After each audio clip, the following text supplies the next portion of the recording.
The Assembly will hear an address by His Excellency Nana Addo Dankwa Akufo-Addo, President of the Republic of Ghana. I request protocol to escort His Excellency.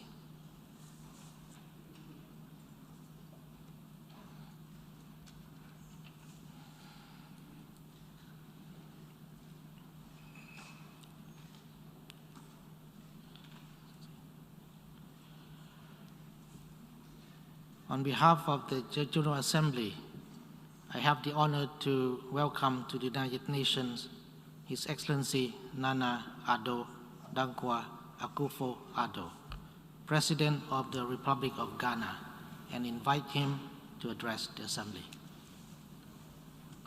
Mr. President, I congratulate you warmly on your assumption of office as President of the General Assembly, the Assembly of Humanity, and wish you well in the management of our affairs. I congratulate also the Secretary General on his unanimous re-election for a second term. The common agenda that he has outlined provides us with a powerful framework within which to tackle effectively global issues in these first decades of the 21st century. The presence here in New York of 102 leaders of nations in this 76th session tells us of our resolve to return the world to normalcy. We're not there yet, but we're making considerable progress. Back in 2017, when I made my first appearance at the General Assembly as the newly elected President of Ghana, I said neither Ghana nor Africa wanted to be scars on anybody's conscience. I said we want to build economies that are not dependent on charity and handouts, because long and bitter experiences have taught us that no matter how generous the charity, we would remain poor. Between 2017 to 2020, Ghana recorded an average growth rate of 7%, amongst the highest in the world. In 2020, when the global economy in sub-Saharan Africa has contracted by 3.5% and 2.1% respectively, Ghana was one of the few countries that produced a positive growth rate. This is a testament to our determination to build a Ghana beyond aid.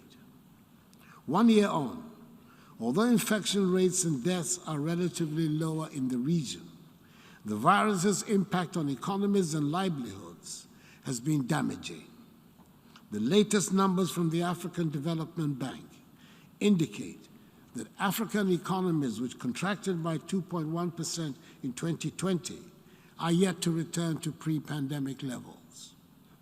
More than 30 million Africans fell into extreme poverty in 2020, and nearly 40 million could do so in 2021. The social impact has been devastating. Over 103 million African jobs have been lost. Women, who account for 40% of total employment, have been most hard hit. Mr. President, we're listening to the scientists. It is evident that vaccination is the way to protect populations and revitalize societies. To vaccinate 70% in the shortest possible time, as is being done elsewhere in the world, means some 900 million Africans have to be vaccinated. The Afro-Exim Bank structuring of the Africa Vaccine Acquisition Task Force $2 billion acquisition of 400 million Johnson & Johnson vaccines is part of the historic African Union's COVID-19 vaccine development and access strategy. It is a critical milestone in our collective fight against the pandemic, in a continent suffering the worst brunt of vaccine nationalism. The Africa Vaccine Acquisition Task Force vaccine program, partly manufactured in South Africa, is the single largest and most far-reaching trade transaction since the entry into force of the African Continental Free Trade Area in January this year. It is eloquent testimony to the benefits of domestic production and pooled procurement in Africa as envisaged by the African Continental Free Trade Area Agreement. Ghana agrees with the call of the Rome Declaration of Global Health for voluntary licensing and technology transfers to boost vaccine production. The African Union is working with WHO, WTO, and other global partners to expand its vaccine manufacturing and deployment. We in Ghana have so far received 5 million doses, which have been administered to frontline health workers and those classified as being most at risk. 5 million is not a figure to be sneered at, particularly when we consider the situation in many other African countries. We're grateful that our efforts in the management of the pandemic and vaccine distribution have been recognized, and we have received these amounts so far. We're still hoping to vaccinate 20 million of our people by the end of the year. One unfortunate development appears to be the recent measures on entry into some countries in Europe, which suggests that Covishield, the Oxford AstraZeneca vaccine manufactured in India, is not recognized by these countries. What is intriguing is the fact that this vaccine was donated to African countries through the COVAX facility. The use of vaccines as a tool for immigration control will be a truly retrogressive step. Mr. President, the last time there was such an upheaval in the world was during the Second World War, which led to the establishment of a new world order. This organization, the United Nations, and the other Bretton Woods institutions were created to maintain international peace and security, help rebuild the shattered post-war economy, and promote global economic cooperation. Even before the pandemic outbreak, many had concluded that the current structure of global economic cooperation, designed some 77 years ago, has proven inadequate to finance infrastructure and economic transformation in developing countries. Given the incapacity of the global financial system to produce the necessary outcomes to finance sustainable development, we need a constructive review. COVID-19 provides a great chance to rethink global economic cooperation based on the principles of mutuality, equity, sustainability, and collective prosperity envisaged by the SDGs. There is no question but that if the famous gathering in San Francisco was to take place today, it would be a significantly different United Nations Charter that would be written.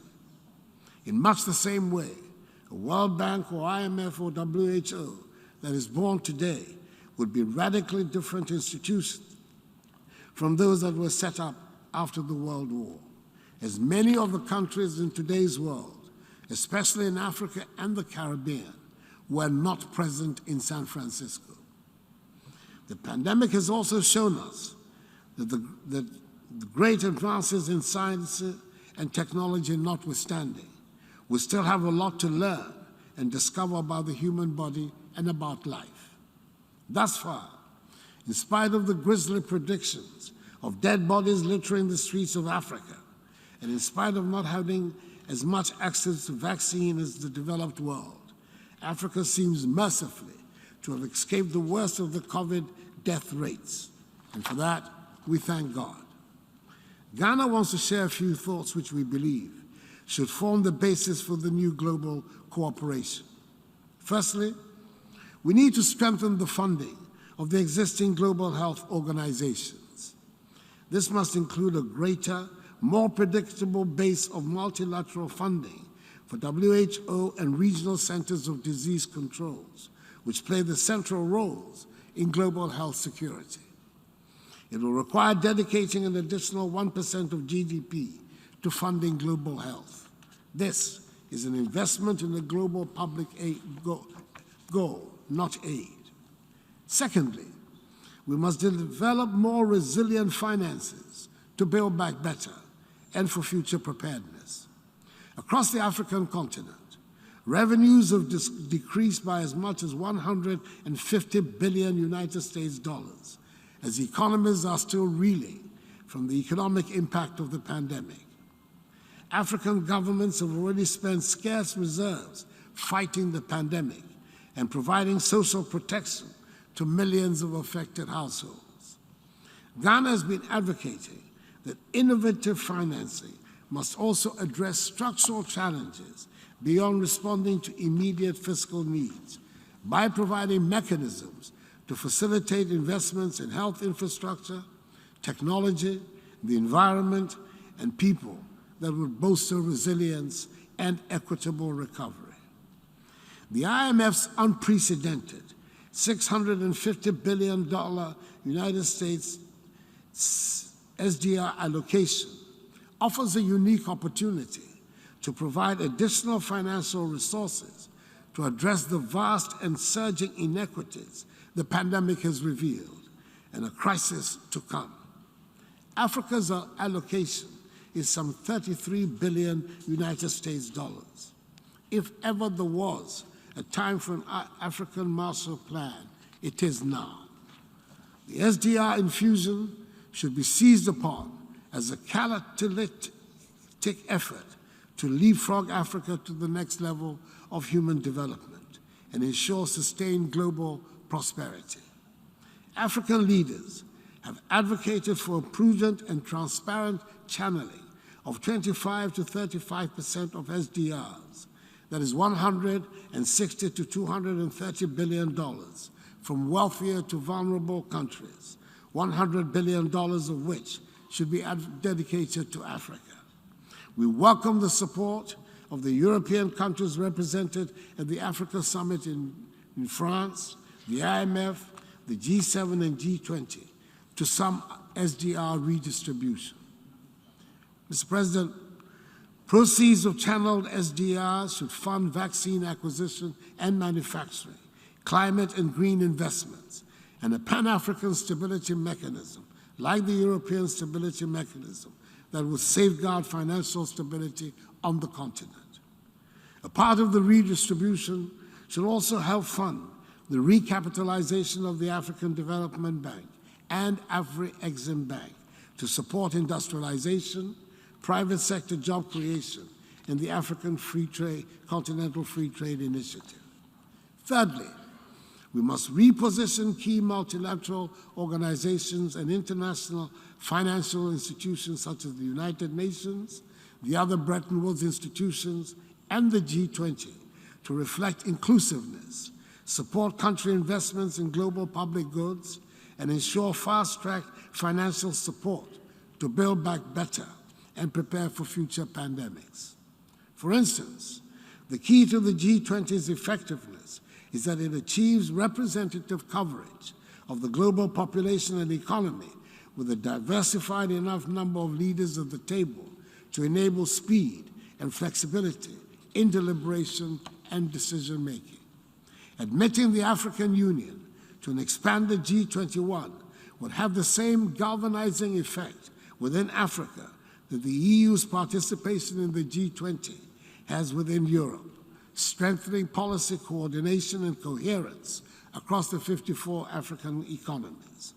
With the African Union at the table, the group suddenly would have representation for 54 more countries, 1.3 billion more people, and 2.3 trillion more output.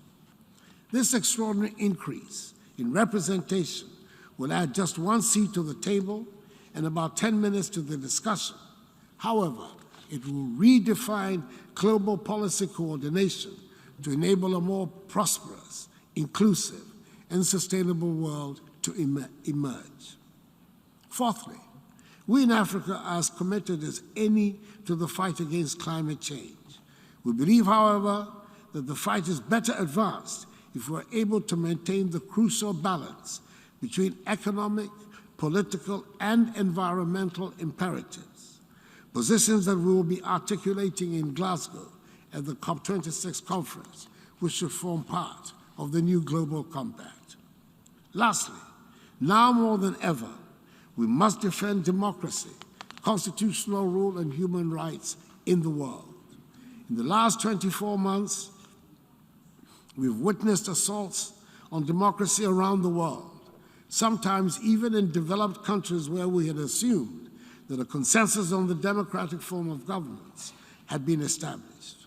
Mr. President, in West Africa, recent events in Mali and Guinea have undermined democratic governance in our region. ECOWAS, the regional body whose authority I have the honor to be the current chair, is unreservedly committed to maintaining democratic governance in the ECOWAS community. That is why both Guinea and Mali, foundation members of the community, have been suspended from its organization pending the restoration of democratic governance. We welcome the support of the United Nations for the measures taken. ECOWAS has given Guinea 6 months to do so and requested the immediate release of President Alpha Conde. On my visit to Conakry last Friday, the military leaders indicated their willingness to see to his imminent release, and it is our hope that they will keep to their word. The authority has also made it clear to the military government in Mali that it is not prepared to negotiate an extension to the February deadline for the holding of democratic elections, as the essential steps to be taken can, with political will, be effected within the ECOWAS-sanctioned timetable. It is better that a government with a democratic mandate be in place as soon as possible to implement the necessary reforms for the future stability and growth of Mali, thereby enhancing capacity for the all-important fight against terrorism in Mali and in the wider Sahel. We in Ghana highly resolve that we will continue to defend democracy and constitutional rule and uphold human rights. We shall work to strengthen the institutions that support democracy in our country and in our region. We shall continue to support the United Nations and other international organizations to help remind us that indeed, no man is an island entire of itself. I thank you for your attention. On behalf of the General Assembly, I wish to thank the President of the Republic of Ghana for the statement just made, and I request protocol to escort His Excellency.